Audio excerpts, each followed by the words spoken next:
Yeah.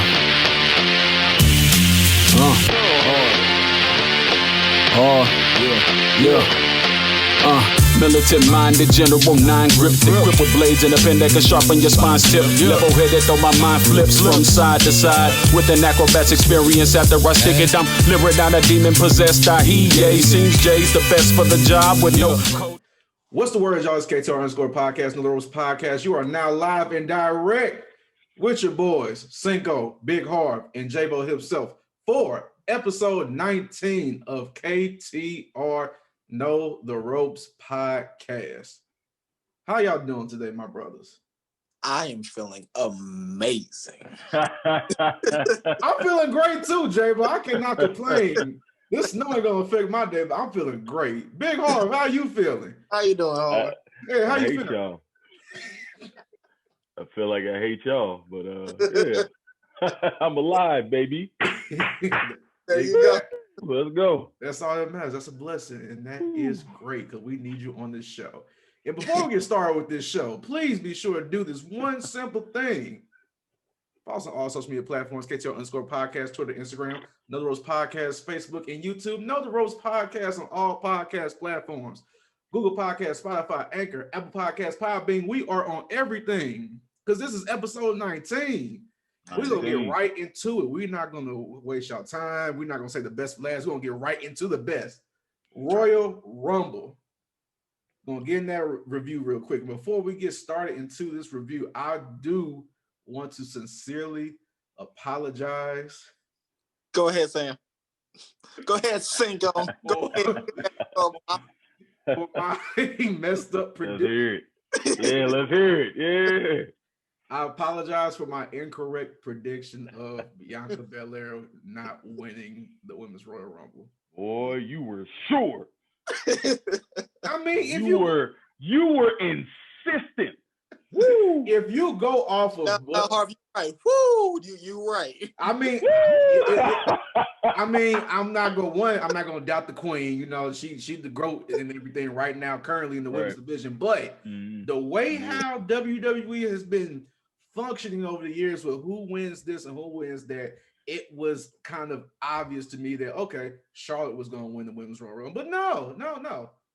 They flipped the script to the 180, and I'm saying that they definitely didn't give it to her. She definitely earned this. Yeah. No, it was.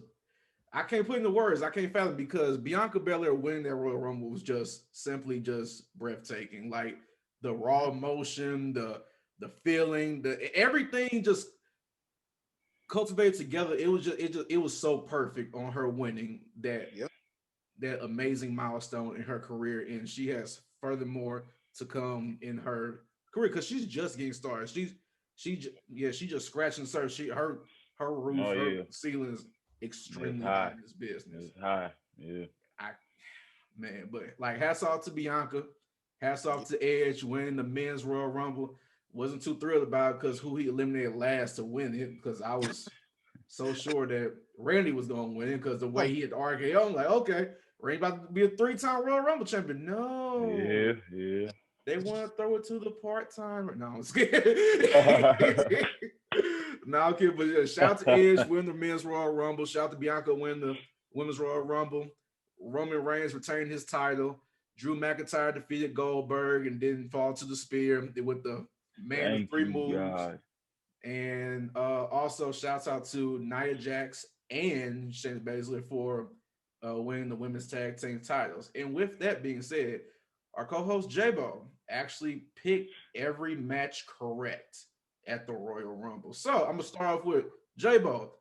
Give us your thoughts on the Royal Rumble. So first off, clean sweep Rumble. It felt great. It's wonderful.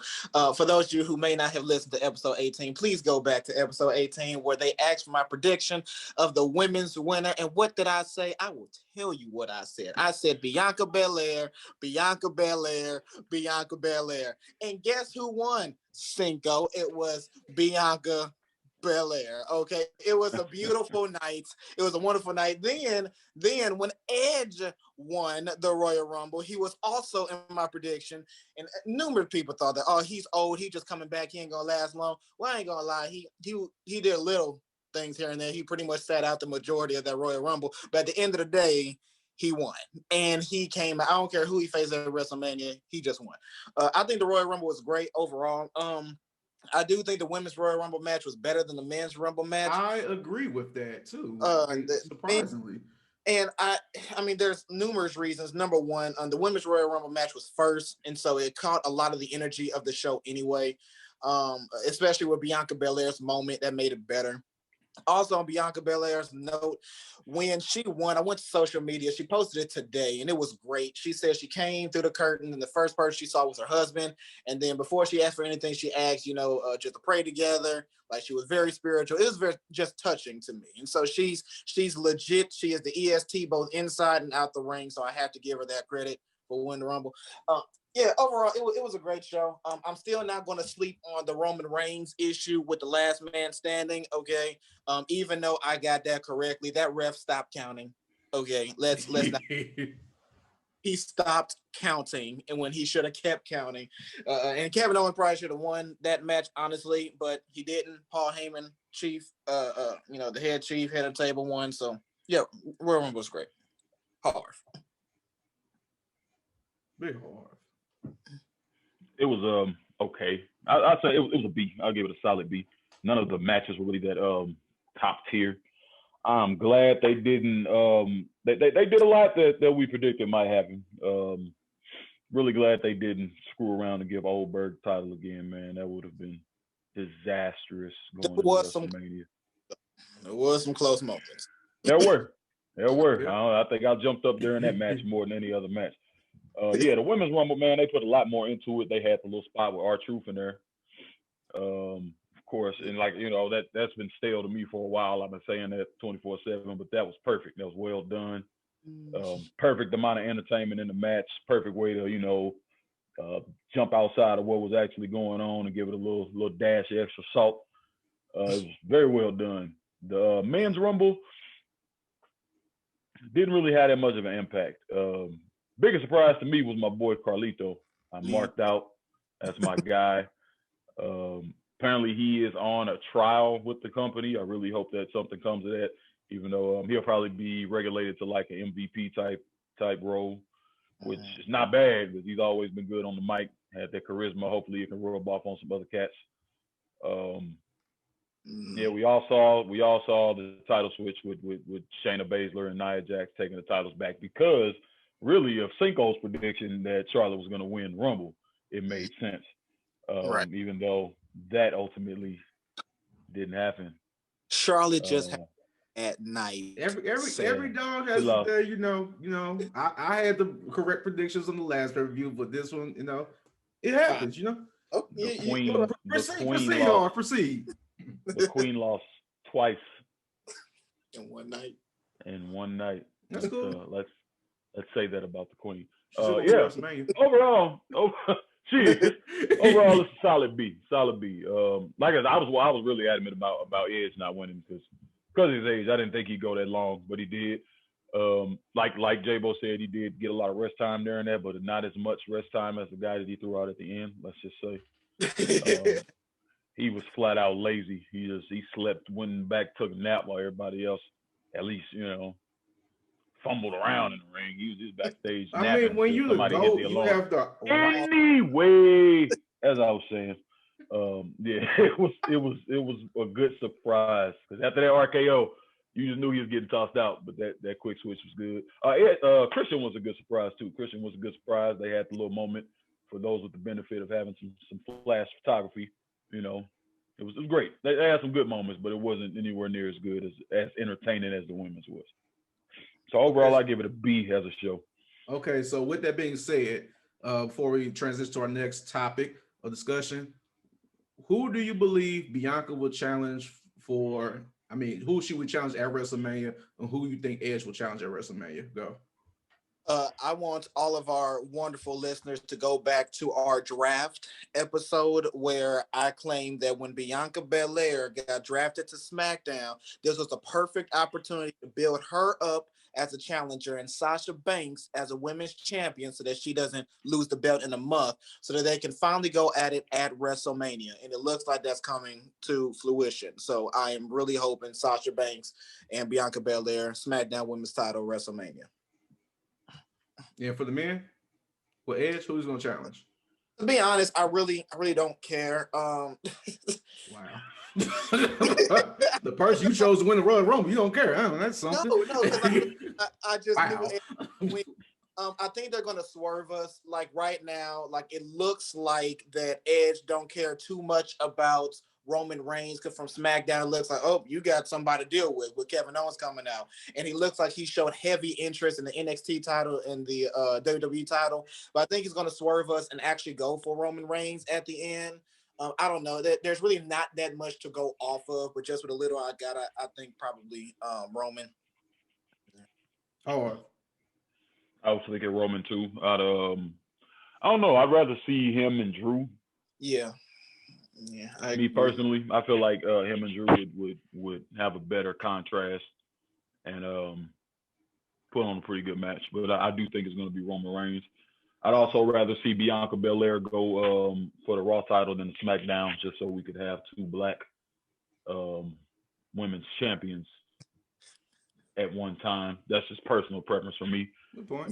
That's just my preference, but I don't know. I do think that he's gonna go with Reigns, but I also think that it's gonna be Sasha and Bianca. It's just I would prefer her go for the Raw title. Gotcha. So with me, for realistic reasons, Bianca against Sasha. Preference, I mean, I know it's definitely not gonna happen, but Bianca go for the NXT Women's title because for some odd reason she never had the opportunity to win that title, which kind of baffles me and blows me in a little bit. But where everybody wants to see Bianca versus Sasha at WrestleMania for the SmackDown title. So that Charlotte can fight Asuka at the Raw Women's title and win that one. So I can see that one. And for the men, for Edge, I'm looking at it this way. He's older and he wants to wrestle safer. And so you see the feud who he had with Randy Orton, who is a safer wrestler and older, so he knows how that works. With Orton is safe with his friends. Yeah, all right. It is what it is. That dude is a unsafe word. He don't care about nobody. He looks out for who he wants to look out. It doesn't matter. Exactly. Yeah. But like I was saying, for Reigns, I feel like he may be a little bit too powerful, maybe, but it could still work. Drew, I think, is too much of a heavy hitter, and like I don't see I need a true opponent to be drawn up with Drew McIntyre because I feel like they just been throwing opponent after opponent against him and not a storyline being built. For for Roman Reigns, I feel like the Kevin Owens storyline has not ended yet, so that's why I feel like Edge is not going to challenge him. So it may be for the NXT title, because fighting a smaller wrestler may be a good thing for him at this point in his career. So I can kind of see that. So I'm on the fence between Drew McIntyre and Finn Balor, possibly. But we're going to tie back into Finn Balor later on our next topic. And before we get to that topic, we're going to talk about this topic because we're going to stay on the Royal Rumble right now. We're going to go into the Bugatti driving man himself, Bad Bunny. Harv likes Bad Bunny. For those who listen to the podcast, our co-host Harv just got up and walked out. I don't know when he's coming back, but he should be back. So Bad Bunny made his WWE kind of debut when he made his hit song, platinum song, Booker T. So it's available on all platforms. Apple, Spotify, Pandora, you name it, YouTube, all that good stuff. I think over millions of views now. And so he performed that at the Royal Rumble. And also he's been featured on Monday Night Raw. And with that, WrestleMania, they always have to have an entertainment aspect on their show. So it makes sense. It's realistic. Some people might not like it. Why? Because they just want to see wrestling and not entertainment and a waste of time and a waste of a spot on the show. But for me, I like it. It works out because of who he's working with. The Miz and Morrison. Hey, hey, ho, ho. But yeah, I don't have any negative things to say about it because I actually like the storyline. You know, will he be in the match? I'm not sure how it's gonna work. I don't see how it's gonna tie into anything. But what do you believe your thoughts are? I'm gonna start with Harv because that's just one of his favorite artists right now. Hey man, look, they are actually training dude at the performance center right now. Let's go. Yeah, that's a reported actual fact now. He is training for a match. They said it depends on how far he goes with his training. You know, they're gonna see how he looks, if it'll be an actual match or just a spot at WrestleMania. I'm all for entertainment, man. Are you sure? Or are you?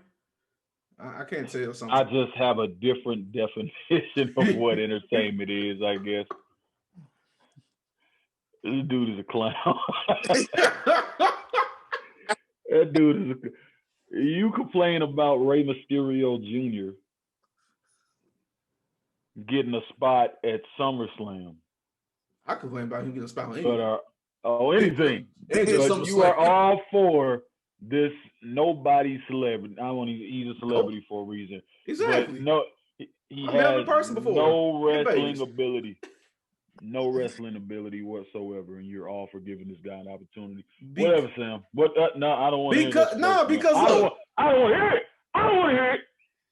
I don't like it. You can't compare. You cannot compare Dominic Mysterio to Bad Bunny right now. Bad Bunny's gonna be here because Bad Bunny's gonna be here for a couple months and he's gone.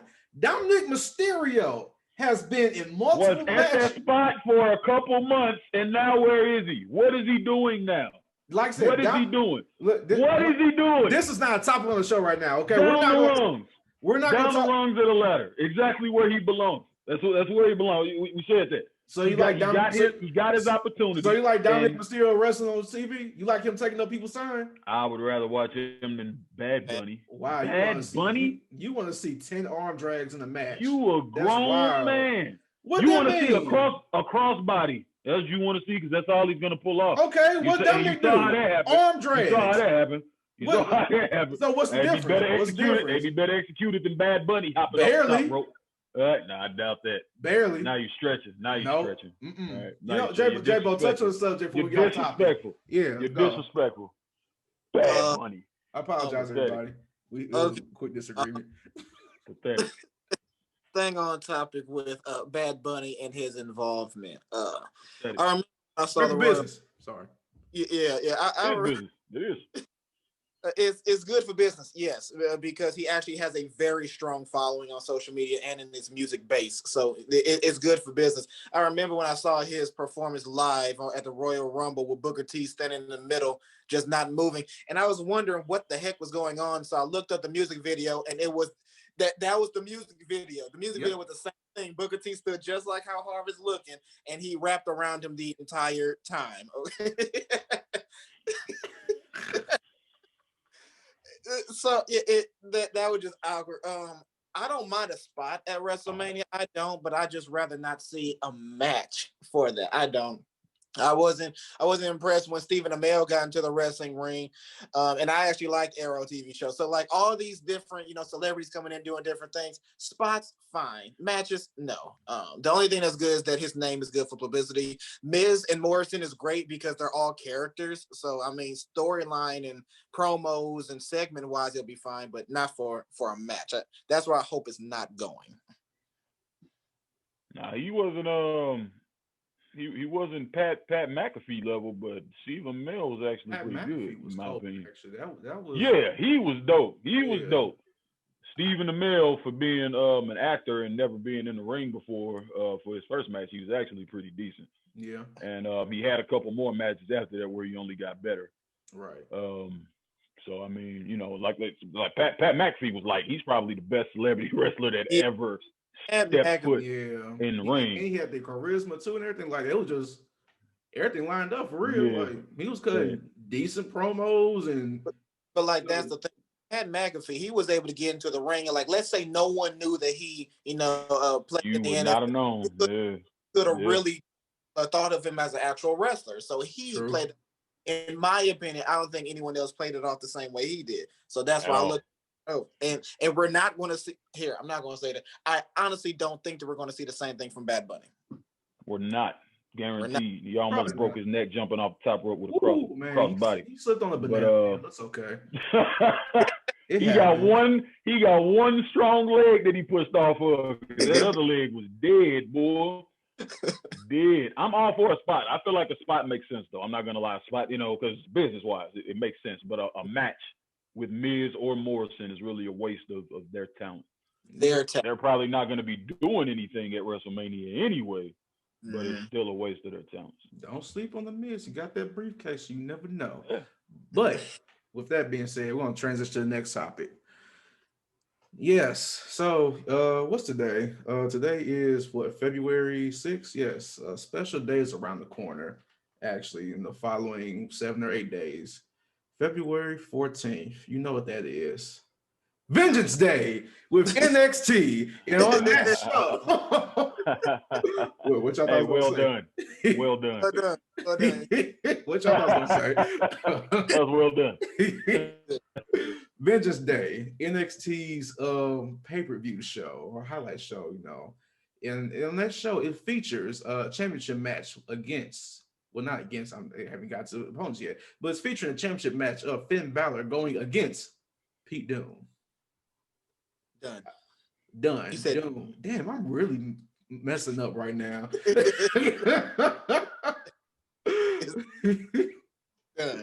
But Pete Dunne, yeah. I just did it again. Anyway, all right. I feel like this is a long time coming. It's been the wait. It's been long for Pete. Like I feel like he's really deserving to win the NXT title next. Because I really right now, who is next in line? If you really think about it, because right now it's just for somebody new. Because when I look at people earn the NXT title on NXT that hasn't won yet, that's basically like the next level up before getting to the main stage of Raw SmackDown. It's that transition stage of like who's up next. And currently right now, the top tier stars on NXT, people already have won the title with Tommaso Ciampa, Johnny Gargano, Adam Cole, baby, Karrion Kross. Finn Balor's already been on Raw. He won the Universal title. He came back and won the NXT title. So it's just like, who's next? I would have said Damian Priest, but they already just pushed him up to Raw already. I'm not sure if that's official yet, but I think it is now. So Pete, I feel like he's the next man up because he had a long reign with the UK title. And is he officially in, like, does he want to stay in the States now? If I'm not mistaken, because I know Walter, he does. That's why he's still over at NXT UK.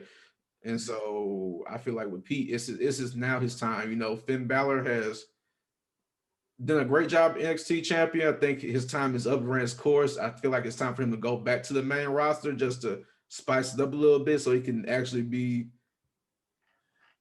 challenging people on there and like because he's done all he can with helping the talent on NXT now. But how do you feel about this championship match coming up in the following week? J-Bo. Personally, on social media, I have been celebrating the fact that Pete Dunne will be the next NXT champion. He, in my opinion, I found his NXT UK title run to be more entertaining than Walter's current one.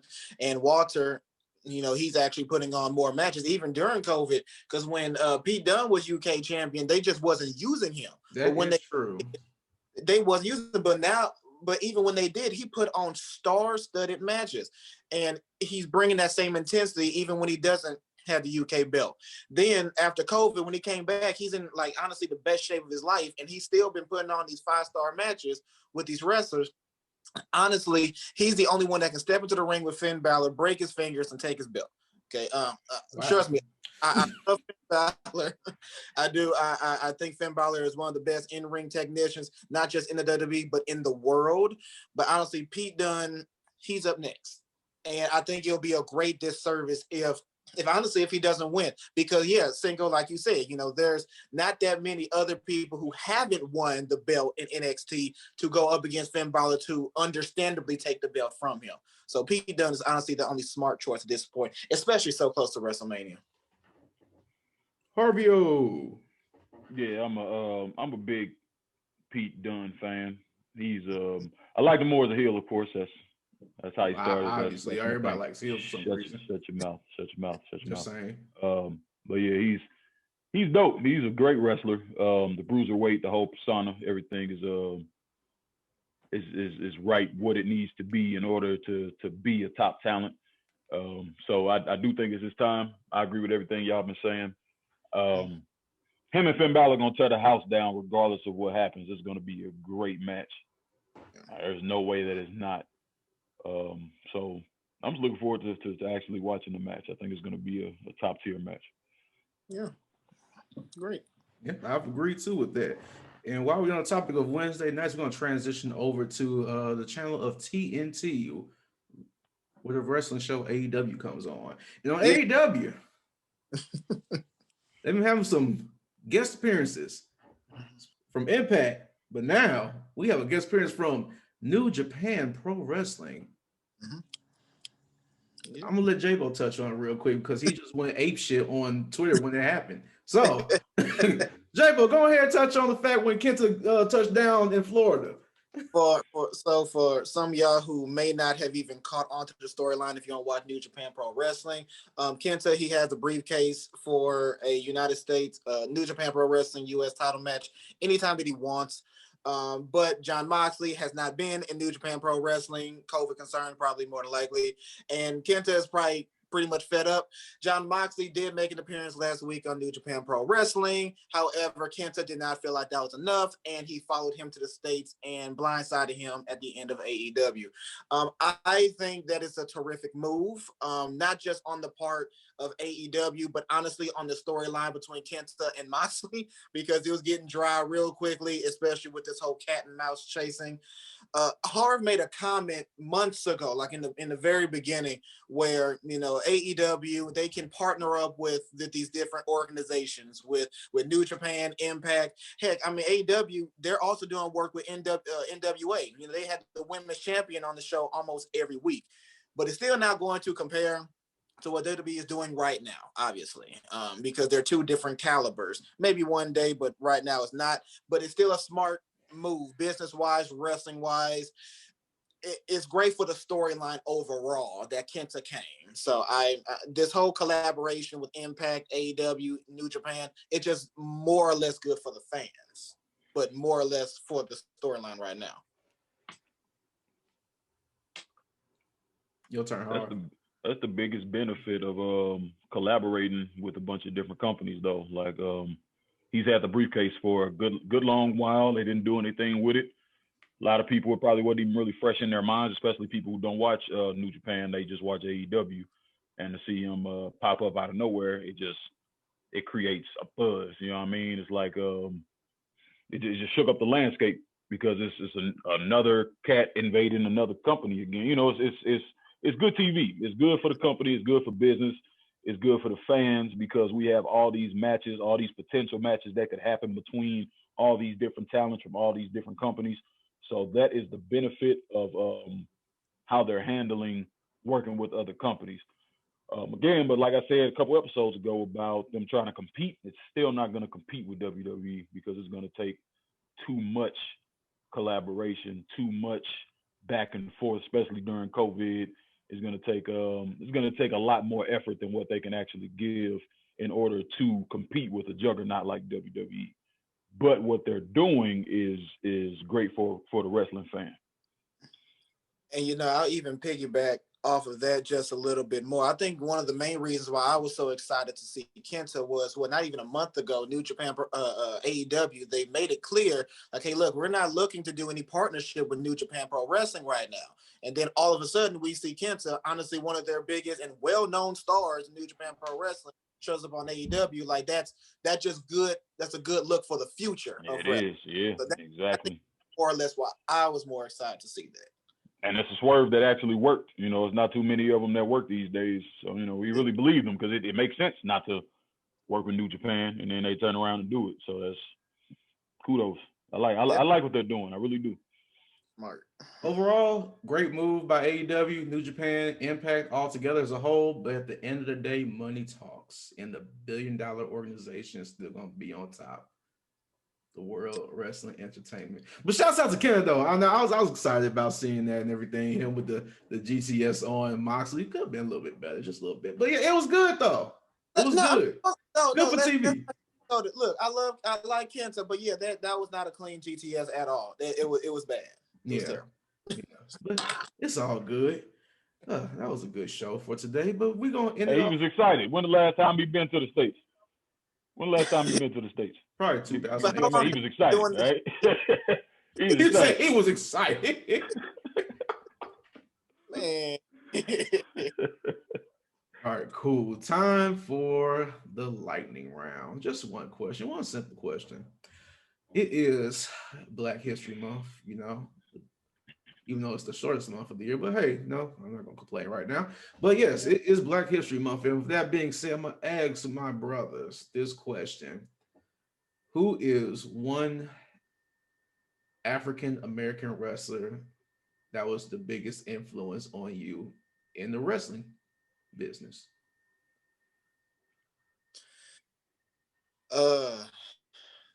For me to start wrestling, Booker T, but no, that's a lot. It was The Rock. For me to watch wrestling, it was definitely for me to kind of want to get in the ring, surprisingly, it was Bobby Lashley. Bobby Lashley came around 2005, and that's when I started was getting interested to want to get in the ring. So yeah, Lashley for me to get in the ring, The Rock just for me to get interested in the wrestling period. Harv. Yeah, the whole Nation of Domination. I thought I was the whole group when I was a kid, especially D'Lo Brown and Godfather. That's who I thought I was. You thought you were Godfather? So, wow. Yeah. Nation of Domination, man. They were they started out super militant. I did. Yeah, I did. I thought I had the hose. Yeah. I thought I had the hose. I used to charge up the train, boy. Yeah. I thought I had the hose. Yeah, I did. I didn't know what was so bad about the word until my mama, gave me the upside the head. Yeah. Yep, the Nation of Domination. Because I like how they transitioned from being an extra super militant black group, The Rock kind of taking over, making a more flashy Hollywood type of not like rappers, I guess, but like the more upscale black type group, as was circa the 90s, you know what I mean? The nice Versace shirts and all that crap. You know how they just walked around, looked smooth. The feud with DX, like Nation of Domination was the very first real taste. Norman Smiley in WCW too, surprisingly. I know a lot of people probably don't remember him, but Norman Smiley, I like watching him wrestle. He was pretty cool. Cool. Yeah. For me, at the beginning, honestly, it was Ron Killings. No, back then it was K-Quick. Exactly. That's when I first met him. K-Quick when he was with WWF, but then he left. And being that at that young age, I didn't know the whole transition where other wrestlers going to. I know nothing about TNA and all this. I didn't know where he lived. He just disappeared. So I was like, okay. Then it just went to Booker T. And he was like my favorite ever since then, going all the way through. Then K-Quick came back to being R-Truth, and that's where it kind of built all over again. But yeah, beginning K-Quick, overall Booker T. That's Ron Killings was at his best when he was a two-time NWA champion over in TNA. The boy was cold. And then him starting 3 Live Crew was dope too. In fact, I don't think anyone remember this, but him and Adam Pac-Man Jones was the tag team. They was tag team champions for a little minute. Even though Adam Pac-Man Jones never really wrestled, I just thought that was a dope as hell tag team for some odd reason. But no, I agree with you. R-Truth was dope. R-Truth has had some golden moments in his career. He could have won the title during his feud with John Cena, and he actually would have deserved it. Like, dude was entertaining as hell. The whole thing he did with the Miz, the whole thing he did with Lil Jimmy, even when he was a heel, it transitioned into a comedy. But when he was a heel, still like captivating. Like he was top. He deserved, and he got an opportunity at John Cena, but he could have actually won the title and nobody would have really complained because he was that damn good as a heel. Yeah, I definitely agree with that. Yeah, he got a hell of a career. Good times. But that is all the time that we have today, everybody. And before we sign off, like I said before, be sure to follow us on all social media platforms. KTR_podcast, Twitter, Instagram, Know the Ropes Podcast, Facebook, YouTube. Know the Ropes Podcast on all podcast platforms. Google Podcasts, Spotify, Anchor, Apple Podcasts, Podbean. We are on everything. Everything.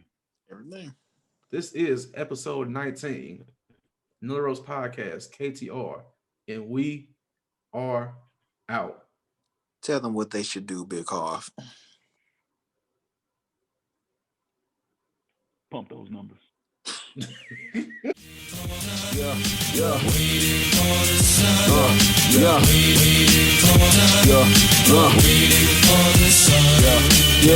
Numbers, letters, all symbols of man-made devices that could cripple us all. Improve we can panicking when storm hits and knocks out the power grid. Are you fully prepared to live off the grid? How you think?